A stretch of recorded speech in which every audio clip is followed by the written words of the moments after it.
நம்மளை மாதிரி ஒரு ஆசாமி அவன் நம்மளை மாதிரியே கற்பனை பண்ணான்.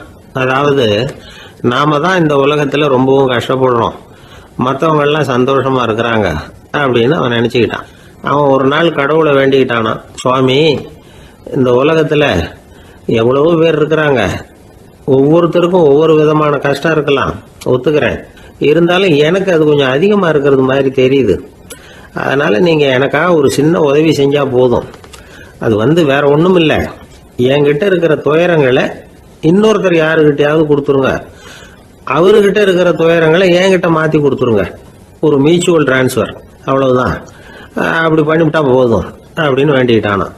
அன்னைக்கு ராத்திரியே அவன் ஒரு கனவு கண்டிருக்கான்.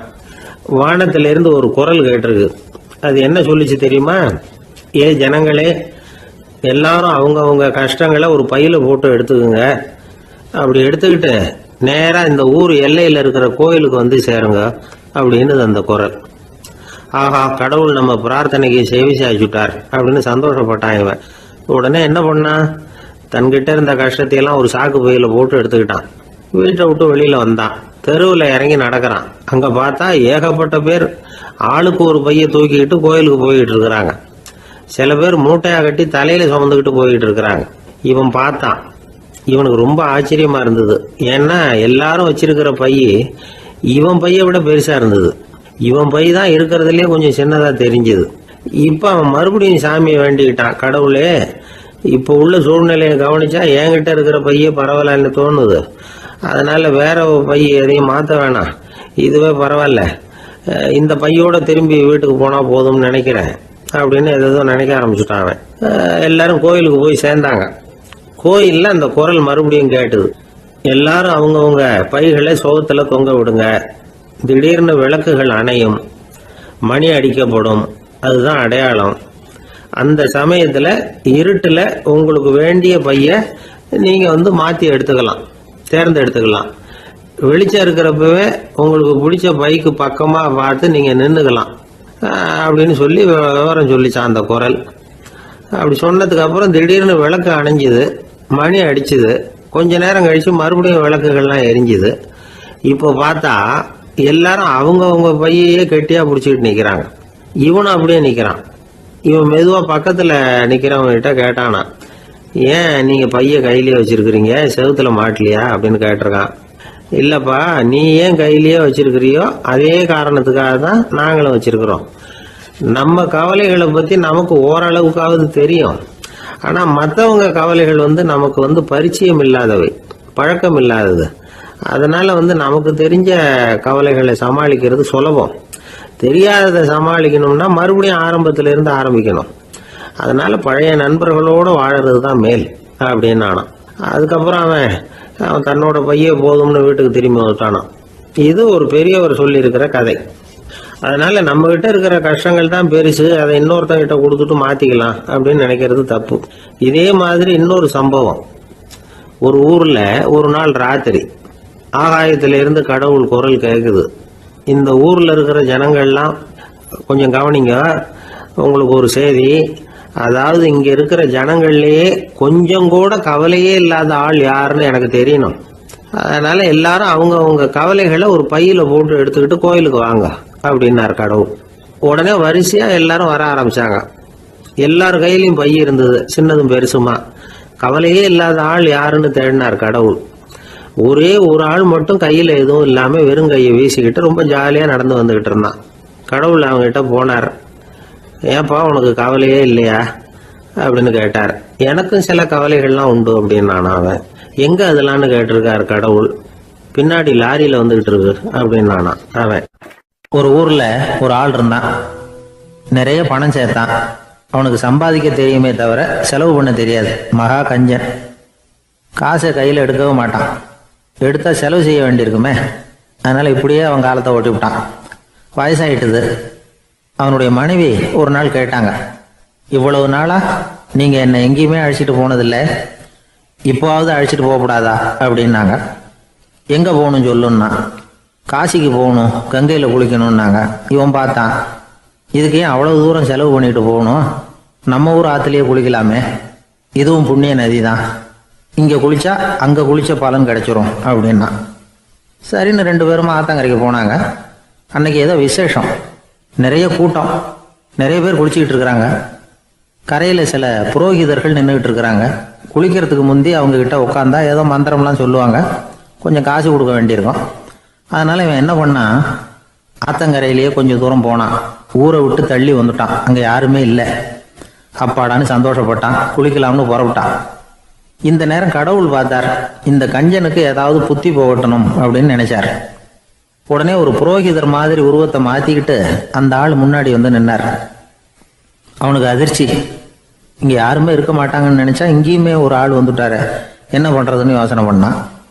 புரோகிதர் உருவத்தில் இருந்த கடவுள் சொன்னார், இதை பாருங்க, இன்னைக்கு விசேஷ நாள், நீராடுறதுக்கு முன்னாடி சுயகல்பம் பண்ணிக்கிறது ரொம்ப நல்லது அப்படின்னார். என்கிட்ட பணம் எதுவும் இல்லையேன்னா, பரவாயில்ல அப்புறமா கொடுங்க வாங்கிக்கிறேன், ஆனா ஒண்ணு, எவ்வளவு கொடுப்பீங்கிறத மட்டும் இப்பவே சொல்லி கொடுங்க அப்படின்னார். இவன் ரொம்ப யோசனை பண்ணான், ஒரு 10 பைசா தரேன் அப்படின்னா. சரின்னு ஒத்துக்கிட்டு எல்லா கிரியைகளையும் அவர் செஞ்சார். அதுக்கப்புறம் கணவனும் மனைவியும் ஆற்றுல குளிச்சாங்க. அவர் போயிட்டார். கொஞ்ச நாள் கழிச்சு அவன் வீட்டுக்கு வந்தார் கடனை வசூல் பண்ணுறதுக்கு. வாசலில் நின்றுக்கிட்டு இருந்த அவன் மனைவி இவரை பார்த்ததும் தயங்க ஆரம்பித்தாங்க. அந்த அம்மா கிட்ட விஷயத்த சொன்னார். அந்த அம்மா ஓடி போய் உள்ளே இருக்கிற தன்னுடைய கணவர்கிட்ட சொன்னாங்க. அவன் யோசனை பண்ணான், இப்போ வெளியில் போனால் அவனுக்கு 10 காசு கொடுக்க வேண்டியிருக்கும், அதனால் எனக்கு காய்ச்சல்னு அந்த ஆளுகிட்ட சொல்லிவிடு, இன்னொரு சந்தர்ப்பத்தில் என்னை வந்து பார்க்க சொல்லு அப்படின்னா. அந்த அம்மா போய் சொன்னாங்க. அப்படிங்களா, அப்படின்னா அவரை நான் உடனே போய் பார்க்கணுமே அப்படின்னு உள்ள நுழைய ஆரம்பித்தார். அவங்க மறுபடியும் இருங்க தான் வரேன்னு சொல்லிவிட்டு உள்ள ஓடி விஷயத்த சொன்னாங்க. இது எதுடா வம்பா போச்சு அப்படின்னு பார்த்தான். மனைவியை கிட்டத்தில் கூப்பிட்டான், இந்த பாரு, ஜன்னி கண்டு நான் இறந்து போயிட்டதா சொல்லிவிடு அப்படின்னா சொன்னாங்க. புரோகிதர் பார்த்தார். அப்படின்னா ஒரு வழியா இருந்து அவருடைய இறுதி சடங்குகளையும் நானே முடிச்சுட்டு போயிடுறேன் அப்படின்னார். உள்ள இருந்தவன் யோசனை பண்ணான், அந்த ஆள் என்னை விட மாட்டான் போல இருக்கு, அதனால ஒரு சவப்பெட்டியில் என்னை வச்சு தூக்கிக்கிட்டு மயானத்துக்கு போங்க பார்த்துக்கலாம் அப்படின்னா. புரோகிதரும் விடுற மாதிரி இல்லை, கூடவே நடந்து போயிட்டு இருக்கிறார். அங்கே இறக்கி சடங்குகளை முடிச்சுட்டு தீ வைக்கிற நேரம் பொட்டிக்குள்ள இருந்த நம்ம ஆளை அலறி அடிச்சுட்டு வெளியில ஓடி வந்தான். புரோகிதர் உருவத்தில் இருந்த கடவுள் சிரிச்சார், தன்னுடைய சுய உருவத்தை காட்டினார். அதுக்கப்புறம் அவனை கூப்பிட்டு, இதை பாருப்பா, ஏன் இப்படி அல்லாடுற, ஏதாவது வர வேணும்னா கேள் தரேன் அப்படின்னார். அவன் யோசனை பண்ணான், பகவானே, ஒரே ஒரு வரம் தான் உங்ககிட்ட கேட்கணும்னா. என்ன வேணும் கேளுன்னார். அந்த 10 பைசா தட்சணையை தள்ளுபடி பண்ணா போதும் அப்படின்னா. கடவுளும் சரின்னு சொல்லிட்டு போயிட்டார். இப்படி ஒரு கதையை சுவாமி சிவானந்தர் சொல்லியிருக்கிறார். செல்வந்தர்கள் பல பேர் இப்படித்தான் இருக்கிறாங்க, தாங்களும் அனுபவிக்க மாட்டாங்க, அடுத்தவங்களுக்கும் கொடுக்க மாட்டாங்க. இது மாதிரியான கஞ்சர்களுக்கு இந்த உலகம் இல்லை அந்த உலகம் இல்லைங்கிறார் அவர்.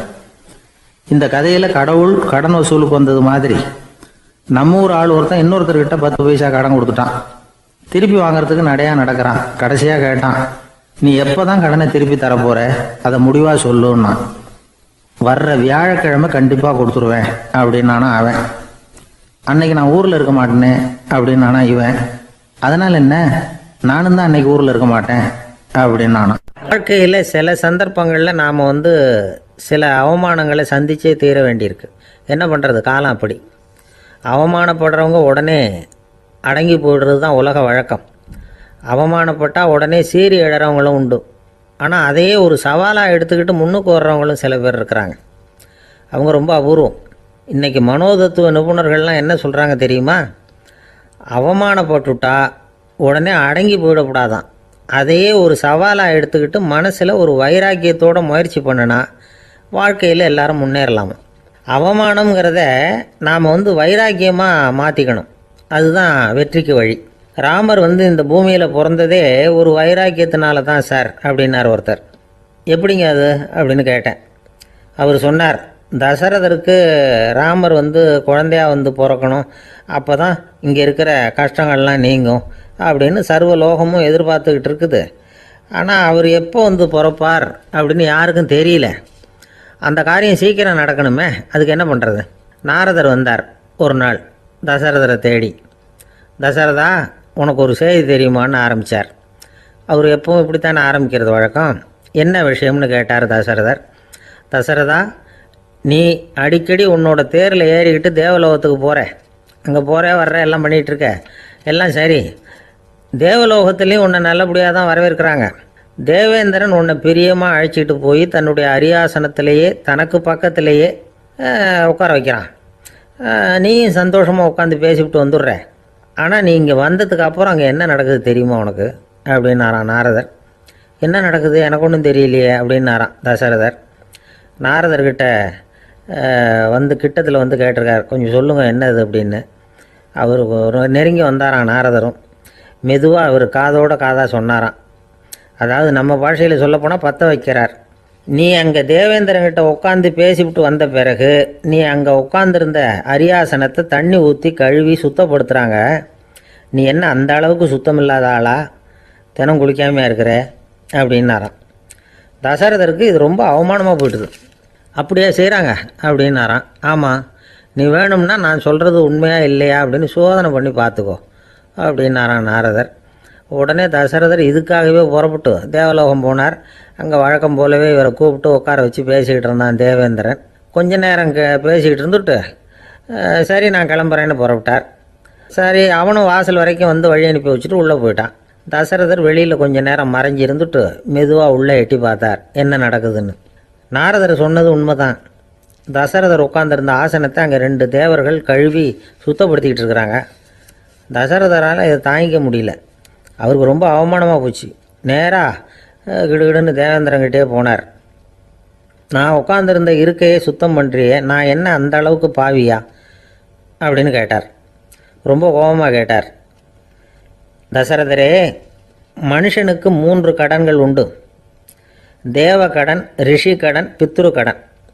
இதை தீர்க்காதவன் பாவியாகிறான். இதில் மகனை பெறுவதால் தான் பித்ரு கடன் தீரும். உனக்கு மகன் கிடையாது, அதனால் நீ பாவி ஆகிற. பாவி உட்கார்ந்துருந்த இடம்ங்கிறதுனால அதை சுத்தம் செய்ய வேண்டியது எங்கள் கடமை அப்படின்னு நானான் தேவேந்திரன். இந்த இடத்துல தசரதருக்கு ஏற்பட்ட அவமானம் ஒரு வைராக்கியமாக மாறிச்சு. தேவேந்திரனே கேட்டுக்கோ, ஒரு மகனை பெற்ற பிறகு தான் இந்த சபையில் மறுபடியும் அடி எடுத்து வைப்பேன் அப்படின்னு சொல்லிவிட்டு போயிட்டாரான். போய் புத்திர காமேஷ் யாகம் பண்ணார். புத்திரர்கள் பிறந்தார்கள். இந்த கதையில் உள்ள கருத்து என்னென்னா, தேவேந்திரன் தசரதரை அப்படி அவமானப்படுத்தலைன்னா அவருக்கு இப்படி ஒரு வைராக்கியம் பிறந்திருக்குமா யோசிச்சு பார்க்கணும். நமக்கு ஏற்படுகிற சில அவமானங்களையும் வைராக்கியமாக மாற்றிக்குவோம். அப்படி மாற்றிக்கிட்டோம்னா வாழ்க்கையில் வந்து முன்னேறலாம். நம்ம ஆளுங்க சில பேர் அவமானத்தை வந்து வைராக்கியமாக மாற்றிக்கிறது எப்படி தெரியுமா? நம்மக்கிட்ட ஒரு பையன் சொன்னான், எங்கள் அப்பா என்னை எல்லாருக்கும் முன்னாடி வச்சு திட்டிவிட்டார், பொறுப்பு இல்லாமல் ஊர் சுற்றுறேன்னு சொல்லி அவமானப்படுத்தி விட்டார். இனிமேல் நீ என் முகத்திலேயே முழிக்காதரா போடான்னு வேற சொல்லிவிட்டார். எனக்கு ரோஷம் வந்துட்டுது. அந்த அவமானத்தை வைராக்கியமாக மாற்றிக்கிட்டேன். அன்னையிலேருந்து அவர் முகத்திலேயே முழிக்கிறது இல்லை அப்படின்னா. அப்படியான்னு கேட்டோம். ஆமாங்க, அவர் வீட்டில் இல்லாத நேரமாக பார்த்து உள்ளே சமையல் கட்டுக்கு போய் சாப்பிட்டுட்டு நைஸாக வெளியில் வந்துடுவேன் அப்படிங்கிறான் அவன். ஒரு ராஜா ஊரெல்லாம் சுற்றி பார்த்துட்டு வரலாம்னு ஒரு நாள் புறப்பட்டு போனார். ஒரு இடத்துல தறி நெசவு வேலை ரொம்ப மும்முரமாக நடந்துக்கிட்டு இருந்தது. ஒரு பெரியவர் தறியால் நெசவு வேலை செஞ்சுக்கிட்டு இருந்தார். பக்கத்தில் ஒரு அழகான பொண்ணு உட்காந்து நூலை சுற்றிக்கிட்டு இருக்குது. ராஜா அந்த பெரியவரை பார்த்து யார் இந்த பொண்ணுன்னு விசாரித்தார். ராஜா அப்படி கேட்டதும் அவருக்கு ரொம்ப பெருமையாக போயிட்டுது. ஏன்னா உட்காந்துருந்தது அவரோட மகள். அரசே, இது என்னுடைய மகள். இவ வேகமாக நூல் தெரிக்கக்கூடியவள். வைக்கோல் எடுத்து இவ தெரிச்சா கூட அது எல்லாம் பவுனிழையாக வெளியில் வரும் அப்படின்னு ஒரு ராசி இவளுக்கு அப்படின்னு ரொம்ப பெருமையாக ராஜா கிட்ட சொன்னார். ராஜா இதை கேட்டதும் அசந்துட்டார். அப்படியா, இவ்வளவு அழகும் சாமர்த்தியமும் உள்ள இந்த பொண்ணு என்னோட வரட்டுமே, இவளை என் மருமகளாக ஆக்கிக்கிறேன் அப்படின்னார் ராஜா. அந்த பெரியவருக்கு ஒன்றும் புரியல. ஏதோ கொஞ்சம் பெருமையாக சொல்ல போக அது இப்படி ஆயிட்டுதே அப்படின்னு கவலைப்பட்டார். இருந்தாலும் ராஜா பேச்ச தட்ட முடியுமா, மகளை அனுப்பி வச்சுட்டார். ராஜா அந்த பொண்ணை அரண்மனைக்கு அழைச்சிட்டு வந்தார். அங்கே ஒரு அறையில் வச்சு பூட்டி விட்டார். அந்த ரூமு நிறைய வைக்கோலை கொண்டாந்து போட்டு அடைச்சாங்க. 3 ராட்டைகள் வேற வச்சுருந்தாங்க. நாளைக்கு பொழுது விடியறதுக்குள்ளே நீ இந்த வைக்கோலையெல்லாம் தங்க இழைகளாக மாற்றி காட்டணும். நாளைக்கு காலம்பரம் வந்து நான் இந்த அறை கதவை திறப்பேன். உன் தகப்பன் சொன்னது மாதிரி எல்லாம் தங்கமாக மாறி இருக்கணும், இல்லைன்னா நீ உயிர் தப்ப முடியாது அப்படின்னு உத்தரவு போட்டார். பாவம் அந்த பொண்ணு என்ன பண்ணும், பகல் பூரா அழுதுகிட்டே உட்காந்துருக்குது. ராத்திரி பூராவும் தூக்கம் வரல. மறுநாள் அதிகாலை நேரத்தில் யாரோ கதவை தட்டுற சத்தம் கேட்டுது. பயந்துக்கிட்டே கதவை திறக்கிறா. திறந்து பார்த்தா வெளியில் 3 அவலட்சணமான பெண்கள் ஒருத்திக்கு வந்து கால் அகலமாக முறை மாதிரி இருக்குது, இன்னொருத்திக்கு கட்டை விரல் கரண்டி மாதிரி பெருசாக இருக்குது, மூணாவது பொண்ணுக்கு உதடு தடித்து ரப்பர் மாதிரி தொங்கிக்கிட்டு இருக்கு. யார் நீங்கள், உங்களுக்கு என்ன வேணும் அப்படின்னு கேட்குது இந்த பொண்ணு. நாங்கள் உங்களுக்கு உதவி செய்கிறதுக்கு தான் வந்திருக்கிறோம் அப்படின்னு சொல்லி உள்ளே வந்தாங்க, உட்காந்தாங்க. கொஞ்ச நேரத்துக்குள்ளே உள்ளே இருந்த வைக்கோலையெல்லாம் தங்க இழைகளாக மாற்றி கொடுத்துட்டு போயிட்டாங்க. காலையில் ராஜா வந்தார், பார்த்தார், ஆகா பேஷுன்னார். இன்னும் கொஞ்சம் வைக்கோலை கொண்டாந்து அந்த ரூமில் போட சொன்னார். இந்த வைக்கோலையும் இன்றைக்கி தங்கமாக மாற்றிவிடு, நாளைக்கு மறுநாள் உனக்கும் இளவரசனுக்கும் கல்யாணம்னு சொல்லிவிட்டார். இன்றைக்கி ராத்திரி அந்த 3 பொண்ணுங்களும் வந்தாங்க, வைக்கோலை பொண்ணு இழைகளாக மாற்றினாங்க, புறப்பட்டாங்க. இந்த பொண்ணு அவங்க காலில் விழுந்து வணங்கினா. என் உசுரை காப்பாற்றினீங்க, உங்களுக்கு நான் என்ன கைமாறு செய்ய போகிறேன் அப்படின்னா. பயப்படாத, நீ விரும்பினா எங்களுக்கு ஒரு உதவி செய்யலாம். உன்னுடைய கல்யாணத்துக்கு நாங்கள் 3 பேரும் வரோம். நீ எங்களை வந்து வரவேற்று ராஜாக்கிட்டேயும் இளவரசர்கிட்டையும் நாங்கள் உன்னோட பெரியப்பா பொண்ணுங்கன்னு சொல்லி அறிமுகப்படுத்தி வை, நாங்கள் விருந்து சாப்பிட்டுட்டு போயிடுறோம் அப்படின்னாங்க. ரொம்பவும் சந்தோஷமாக சரின்னு ஒத்துக்கிட்டா. கல்யாண நாள் வந்தது. கல்யாணம் ரொம்ப கோலாகலமாக நடந்துக்கிட்டு இருக்கு. எல்லா தேசத்து ராஜா ராணிகளும் வந்துக்கிட்டு இருக்கிறாங்க. அந்த 3 அவலட்சணமான பொண்ணுங்களும் வந்து சேர்ந்தாங்க. யார் இவங்கன்னு கேட்டார் ராஜா. என் பெரியப்பா பொண்ணுங்க அப்படின்னா அந்த பொண்ணு. காலும் உதடும் கட்டை விரலும் ஏன் இப்படி உங்களுக்கு அவலட்சணம் ஆயிட்டுது அப்படின்னு கேட்டார். அதுக்கு அந்த பொண்ணுங்க பதில் சொன்னாங்க. என்ன செய்யறது, ஓயாமல் வைக்கோலை நூற்று ஒருத்தியோட கட்டை விரல் அப்படி கரண்டி மாதிரி ஆயிட்டுது, நாக்கில் தொட்டு தொட்டு திரிச்சதுனால ஒருத்தியோட உதடு அப்படி ஆயிட்டுது, காலால் கட்டையை அழுத்தி அழுத்தி தறி போட்டதுனால இன்னொருத்தையோட கால் அப்படி ஆயிட்டுது. உங்கள் மருமகளாக வந்திருக்கிற இந்த பொண்ணு அந்த 3ஐயுமே செய்ய தெரிஞ்சவ தான், என்ன ஆக போகுதோ இன்னும் கொஞ்ச நாளில் அப்படின்னாங்க. அவ்வளவுதான். ராஜா பயந்துட்டார். அம்மா, இன்னையிலேருந்து நீ இளவரசனின் மனைவி, நீ எப்பவும் அழகாக இருக்கணும், அதனால் நீ இனிமேல் வைக்கோலை திரிக்கவே கூடாது அப்படின்னு உத்தரவு போட்டார். அவளை இக்கட்டான சூழ்நிலையிலிருந்து காப்பாற்றின அந்த 3 பொண்ணுங்களும் சந்தோஷமாக திரும்பி போயிட்டாங்களாம். சுவாமி சின்மயானந்தர் இந்த கதையை சொல்லியிருக்கிறார். தன்னலம் மறந்து சுயலாபத்தை தியாகம் செய்கிறது வைக்கோல்ல இருந்து தங்க இழையை நூக்கிறது மாதிரி அப்படிங்கிறார் அவர். அது இருக்கட்டும், இப்போ நம்ம கதைக்கு வருவோம். ஒரு ராஜா தன்னோட மகனுக்கு சுயவரம் நடத்தினார். எல்லா தேசத்திலிருந்தும் ராஜகுமாரர்கள் வந்திருந்தாங்க. ராஜகுமாரியை கல்யாணம் பண்ணிக்கலாம்ங்கிற ஆசையில் சுயம்பர மண்டபத்திலேருந்து எல்லா ராஜகுமாரர்களும் அலறி அடிச்சுக்கிட்டு வெளியில் ஓடி வந்துக்கிட்டு இருக்கிறாங்களாம். ஏன் இப்படி எல்லாரும் மிரண்டு போய் ஓடி வர்றாங்கன்னு கேட்டார் ஒருத்தர். அதுக்கு இன்னொருத்தர் விவரம் சொன்னார். ராஜகுமாரியை இன்னைக்கு தான் அவங்க நேரில் பார்த்தாங்களாம், அதுதான் அப்படி ஓடி வந்துக்கிட்டு இருக்கிறாங்க அப்படின்னார். ஒரு தடவை நாரதர் ஒரு தெரு வழியாக போய்கிட்டு இருந்தார். வழியில் ஒருத்தர் வேத சாஸ்திரம்லாம் படிச்சுக்கிட்டு உட்காந்துருந்தார்.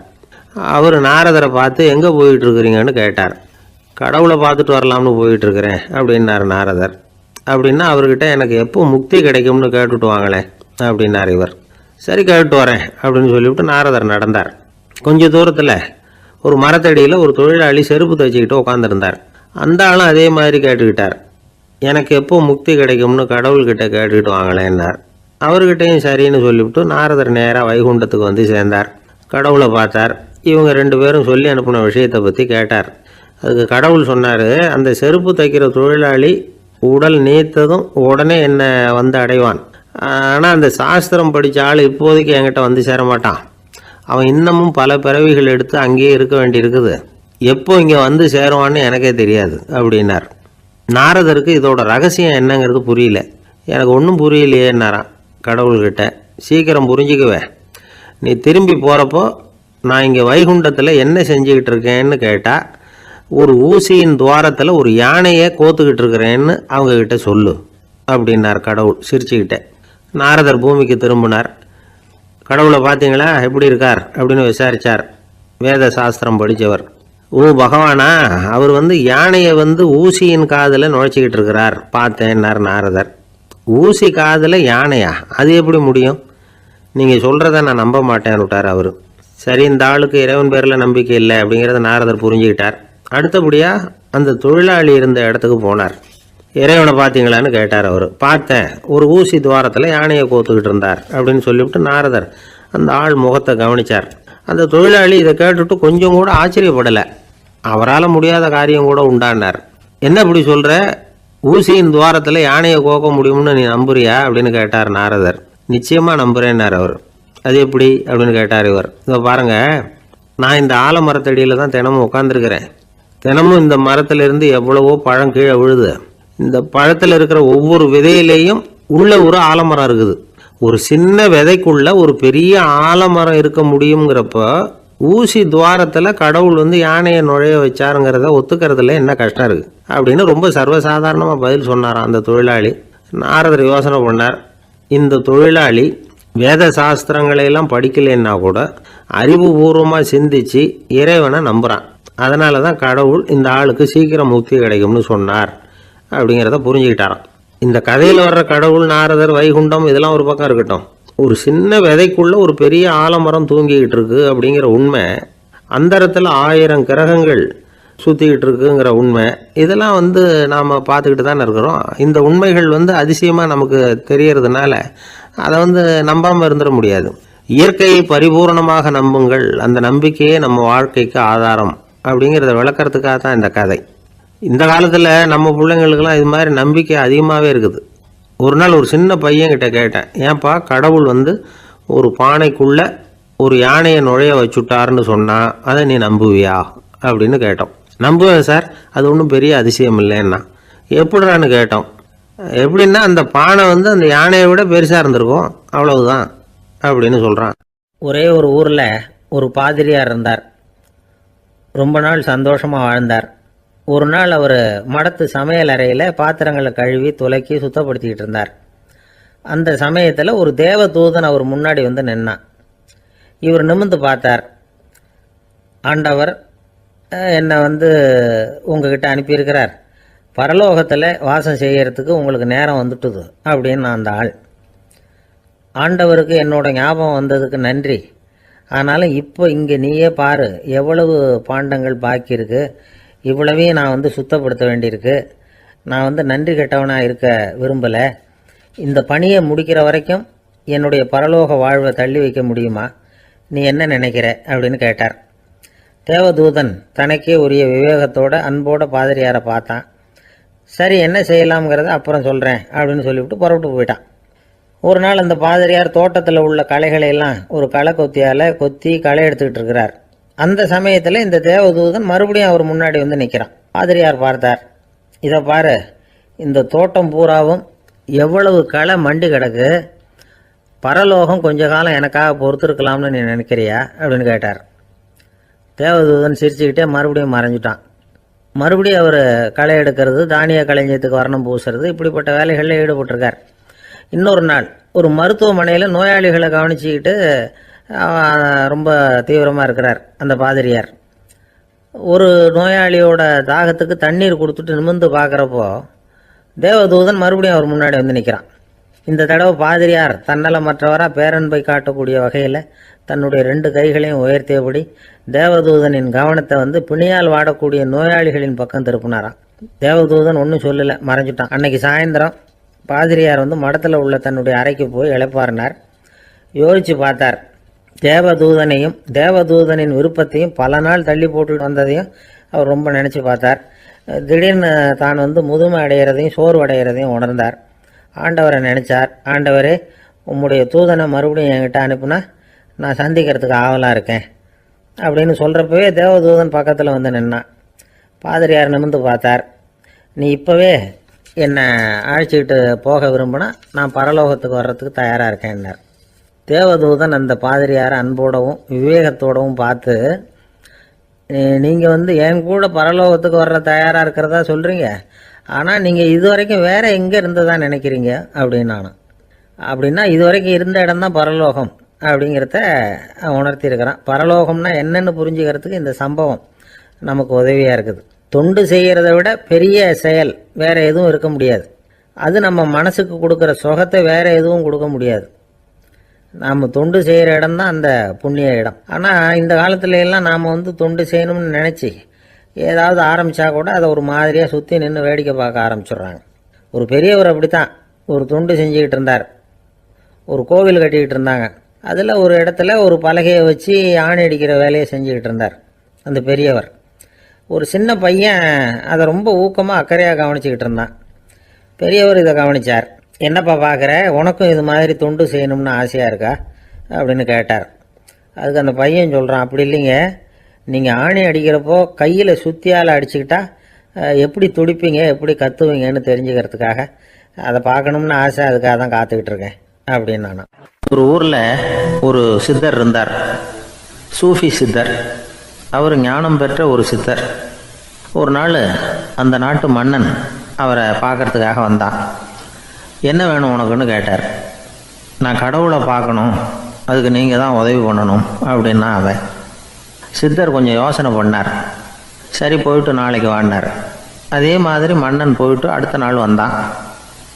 இங்கே நீ என்னோட ஒரு வாரம் தங்கியிருக்க வேண்டியிருக்கும்னார். சரின்னா ஒரு பிச்சை பாத்திரத்தை தூக்கி கையில் கொடுத்தார். அவனுக்கு ஒன்றும் புரியல, இருந்தாலும் வாங்கிட்டான். வாங்கிட்டு இதை என்ன செய்யணும் அப்படின்னு கேட்டான்.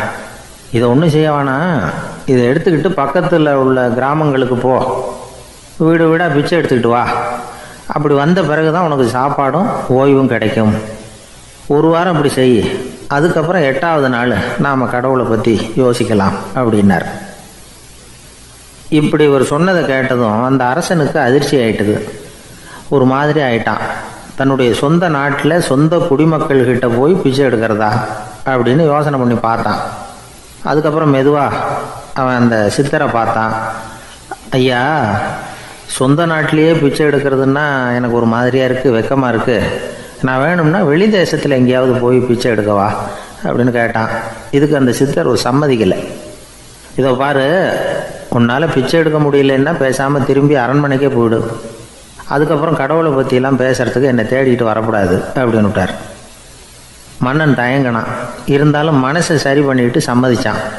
சரிங்க, ஒரு வாரம் இங்கே தங்குறேன், நீங்கள் சொல்கிறது மாதிரி பக்கத்து கிராமங்களுக்கு போகிறேன், வீடு வீடாக பிச்சை எடுக்கிறேன், வர்றேன் அப்படின்னா. ஒரு வாரம் தெரு தெருவாக பிச்சை பாத்திரத்தோடு அலைஞ்சான். சொந்த ஊரில் சொந்த குடிமக்கள்கிட்ட பிச்சை எடுத்தான். 7 நாள் முடிஞ்சுது. 8வது நாள் அந்த சித்தர் மன்னனை கூப்பிட்டார். இப்படி வாழ்னார், வந்தான். இனிமே நீ கடவுளை பற்றி என்கிட்ட கேட்கலாம்னார். இனிமே கேட்கறதுக்கு ஒன்றுமே இல்லை சுவாமின்னா இவன்.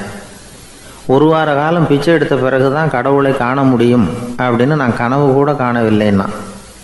அப்படின்னா நீ பிச்சை எடுத்த காலத்தில் அப்படி என்னதான் நடந்தது அப்படின்னு கேட்டார் அவர். சுவாமி, ஒரு வார காலம் பிச்சை எடுத்ததில் என்னுடைய ஆணவம் அழிஞ்சுட்டுது. அது இப்போ இருக்கிற இடமே தெரியல. இப்போ அதை காணவே காணோம். பிச்சைக்காரனாக இருந்தப்போ பெற்றதை மன்னனாக இருக்கும்போது பெற முடியாதுங்கிறத புரிஞ்சுக்கிட்டேன் அப்படின்னா மன்னன். அடக்கம் பிறந்தவுடன் தெய்வீக கதவுகள் திறந்து கொள்ளுகின்றன அப்படிங்கிறார் ஓஷோ. நம்மால் ஒருத்தன் ஆணவம் அழியணுங்கிறதுக்காக ஒரு திருவோட்டை எடுத்துக்கிட்டு தெரு தெருவாக பிச்சை எடுக்க ஆரம்பித்தான். என்ன, தெய்வீக கதவுகள் திறந்துதா அப்படின்னு கேட்டார் ஒருத்தர். தெய்வீக கதவு திறக்கிறதுக்கு முன்னாடியே எங்கள் வீட்டு கதவு சாத்திக்கிட்டுதுன்னா.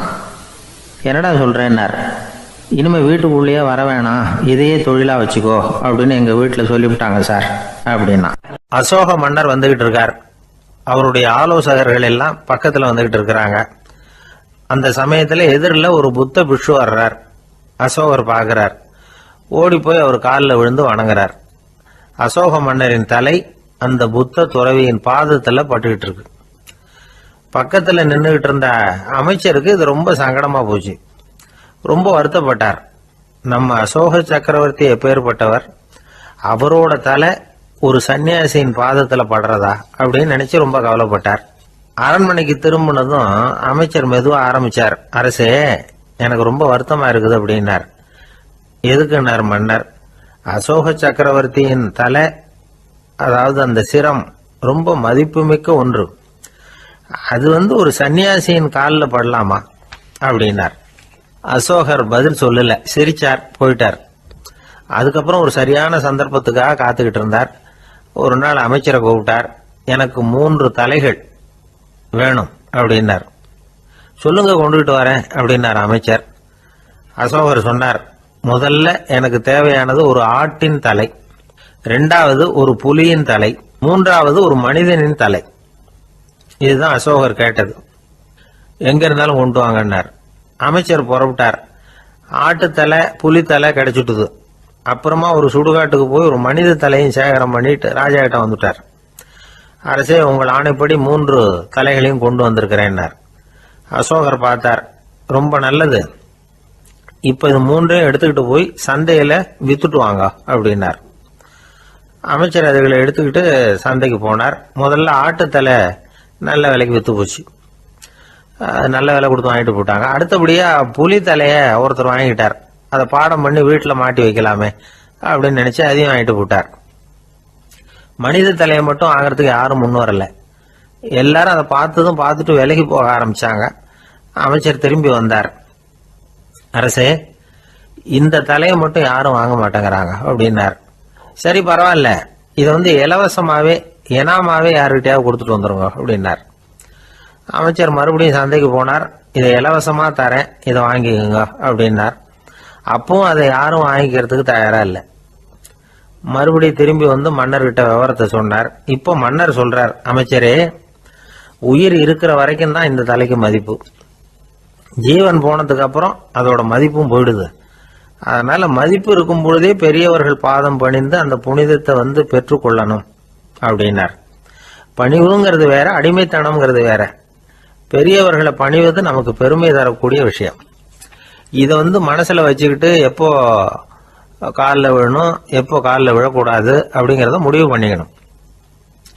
ஒரு சாதாரண ஆள் நடந்து வந்துகிட்டு இருந்தார்.